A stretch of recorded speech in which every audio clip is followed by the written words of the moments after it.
తాకట్లో ఉన్న మీ బంగారాన్ని విడిపించి ఆ రోజు ఆన్లైన్ రేటుకి కొంటాం. Sharma gold company. టర్కీ గుర్తు పెట్టుకుంటాం మిమ్మల్ని. ప్రకృతి విలయ తాండవం చేసి మీ నగరాల్ని నేలమట్టం చేసి భూకంపం రూపంలో అందులో పసిపిల్లలు ఇరుక్కుపోయి ఉంటే వాళ్ళకి పాల ప్యాకెట్లు పంపించాం మేము. కానీ మీరేం చేశారు? బాంబులు వేయించి పాకిస్తాన్ తోటి ప్రమాదకరమైన డ్రోన్లను పంపించి మా సరిహద్దు రాష్ట్రాల్లోని గ్రామాల్లో పసిపిల్లల ప్రాణాలు తీశారు. అందుకే మిమ్మల్ని గుర్తుపెట్టుకుంటాం. టర్కీ మిమ్మల్ని గుర్తుపెట్టుకుంటాం, మర్చిపోము. మీకు మేము ఆర్థిక సాయం చేశాం. ఎన్డీఆర్ఎఫ్ను పంపించి మీ భూకంప శకలాల్ని తొలగించేందుకు ప్రయత్నించాం. మీకు అన్ని రకాల సపోర్ట్ చేశాం. వైద్యులను పంపించి మీ భూకంప బాధితులకు మేము ట్రీట్మెంట్ చేశాం. కానీ మీరేం చేశారు? ఉగ్రవాదాన్ని సపోర్ట్ చేస్తున్న పాకిస్తాన్ లాంటి పిచ్చి దేశానికి ఆయుధాల్ని అందించావు. పహల్గామ్లో 26 మంది టూరిస్టుని అన్యాయంగా చంపేస్తే ఆ టూరిస్టుల్ని చంపిన ఉగ్రవాద శిబిరాలపైన భారత ఆర్మీ దాడి చేస్తే ఆ ఆర్మీని దెబ్బ కొట్టడానికి, ఆ ఉగ్రవాదుల్ని కాపాడడానికి, ఆ సరిహద్దు గ్రామాల్లో ఉన్న ప్రజల ప్రాణాలు తీయడానికి నువ్వు టర్కీ నుంచి, నీ దేశం నుంచి యుద్ధ సామాగ్రిని, డ్రోన్లను నింపి పాకిస్తాన్లో ల్యాండ్ చేసావు కదూ. అందుకే నిన్ను గుర్తుపెట్టుకుంటాం. టర్కీ నిన్ను గుర్తుపెట్టుకుంటాం. అరేబియా సముద్రంలో ఈ దేశాన్ని కాపాడేందుకు ఐఎన్ఎస్ విక్రాంత్ పోరాటం చేస్తుంటే ఆ పోరాటాన్ని దెబ్బతీయడం కోసం నువ్వు యుద్ధ నౌకని పంపావు కదా పాకిస్తాన్కి. గుర్తుపెట్టుకుంటాం టర్కీ, నిన్ను ఖచ్చితంగా గుర్తుపెట్టుకుంటాం, మర్చిపోం. నీకు సాయం ఏ విధంగా చేశామో 2023లో టర్కీలో వచ్చిన, మీ దేశంలో వచ్చిన భూకంపం బాధితులకు మేము ఏ విధంగా సాయం చేశామో దానికి విరుద్ధంగా మాకు గాయం చేస్తున్నావు. ప్రపంచానికి ఉగ్రవాదాన్ని ఎగమతి చేస్తున్న పాకిస్తాన్కి సాయం చేస్తూ ఇస్లాం దేశాల్లో నువ్వు విద్వేషం నింపుతున్నావు. ఇస్లాం దేశాలకు తక్కువ ఖర్చుకై ఆయుధాల్ని పంపిస్తూ విద్వేషం నింపుతున్నావు. ఎందుకు ఇదంతా నేను చెప్తున్నాను అంటే, టర్కీ చేసిన సాయానికి సాక్ష్యాలు మన భారత సరిహద్దుల్లో కనిపిస్తున్నాయి. టర్కీ చేసిన ద్రోహానికి సాక్ష్యాలు మన భారత సరిహద్దుల్లో ఇవాళ కనిపిస్తున్నాయి. 24 సిటీల పైన 3 రోజులు వరుసగా పాకిస్తాన్ సైన్యం ప్రయోగించిన డ్రోన్లు టర్కీ నుంచి సరఫరా చేసిన డ్రోన్లే. ఈ డ్రోన్లు చాలా అత్యాధునికమైన డ్రోన్లు. చాలా ఒక్కొక్క డ్రోన్ 300 కిలోమీటర్ల రేడియస్ని టార్గెట్ చేసి దాడి చేయగలిగే డ్రోన్లు. ఒక్కొక్క డ్రోన్లో 200 బుల్లెట్లు పేల్చగలిగే తుపాకుల్ని అమర్చి పేల్చగలిగే డ్రోన్లు. ఒక్కొక్క డ్రోన్లో రాకెట్ లాంచర్లను పెట్టి నేలపైన విధ్వంసాన్ని సృష్టించే డ్రోన్లు.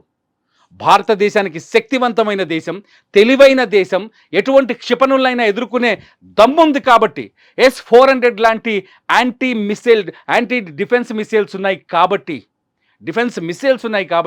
డిఫెన్స్ వ్యవస్థ ఉంది కాబట్టి ఇవాళ మా బిడ్డల్ని, మా ప్రజల్ని కాపాడుకోగలిగాం.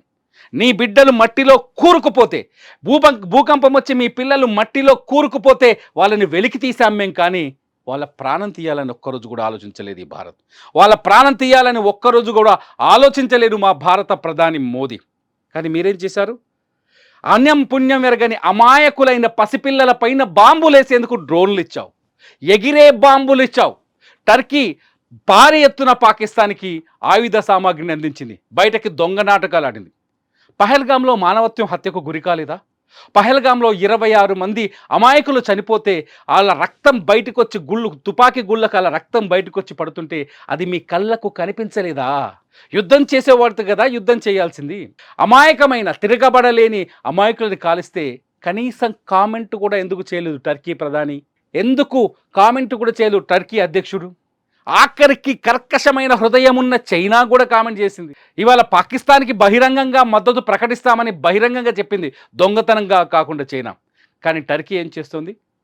భారత్ వైపు ఉంటాం, లేకపోతే పాకిస్తాన్ వైపు ఉంటాం అని దొంగ నాటకాలు ఆడుతూ ఇస్లామిక్ దేశాల అండను పాకిస్తాన్కి తెచ్చిపెట్టే ప్రయత్నం చేస్తుంది టర్కీ. ఆయుధాల వ్యాపారం కోసం, తమ ఆయుధాలను కొనుగోలు చేయడం కోసం శాంతియుతమైన దేశం పైన దాడికి పురిగొల్పుతోంది ఒక పిచ్చి పాకిస్తాన్ని. పాకిస్తాన్ నిన్న ఈ 3 రోజులు వరుసగా, ఇదంతా ఎందుకు చెప్పాల్సి వస్తుందంటే, వరుసగా ఈ 3 రోజులు ఏవైతే డ్రోన్ల దాడి జరిగిందో ఆ డ్రోన్లని సరఫరా చేసింది టర్కీ.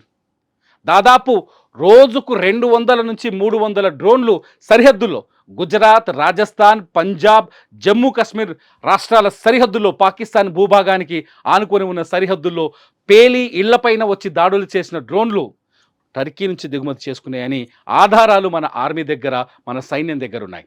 టర్కీ సరఫరా చేసిన ఈ డ్రోన్లతోనే భారత్లో రక్తపాతాన్ని సృష్టించడానికి పాకిస్తాన్ ప్రయత్నించిందని స్పష్టమైన ఆధారాలున్నాయి.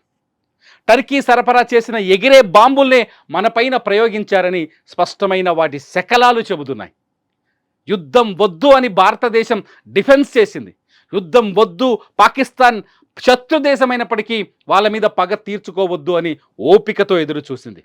పాకిస్తాన్ వేసే డ్రోన్లని, పంపించే డ్రోన్లని, వేసే ఎగిరే బాంబుల్ని, వీటన్నింటినీ డిఫెన్స్ శక్తితో ఆపగలిగింది తప్ప ఎదురుదాడి ఇంకా మొదలు పెట్టలేదు. ఆపరేషన్ సింధూర్లో తప్పేముంది? ఆపరేషన్ సింధూర్లో తప్పేముంది? టర్కీ ఎందుకు ఆలోచించట్లేదు? ఆపరేషన్ సింధూర్ అనేది ప్రపంచానికి ప్రమాదకరంగా మారుతున్న ఉగ్రవాదాన్ని అంతం చేసే మిషన్. ఆపరేషన్ సింధూర్ అనేది అమాయకుల ప్రాణాల్ని బలి తీసుకుంటున్న ఉగ్రవాదుల్ని అంతం చేసే మిషన్. ఈ ఆపరేషన్ సింధూర్ని ఆపాల్సిన అవసరమేముంది? ఆపరేషన్ సింధూర్లో తప్పేముంది? మీ దేశం పైన ఉగ్ర దాడి జరిగితే తెలుస్తుంది.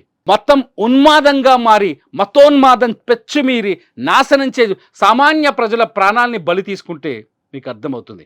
ఒక్కసారి మీరు ఆయుధాలు సరఫరా చేసే ముందు పాకిస్తాన్లో ఉన్న సామాన్యులతో మాట్లాడారా?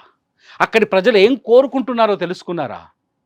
పాకిస్తాన్ పంజాబ్లో ప్రజలు ఎందుకు ఆందోళన చేస్తున్నారు ప్రభుత్వానికి వ్యతిరేకంగా తెలుసుకున్నారా?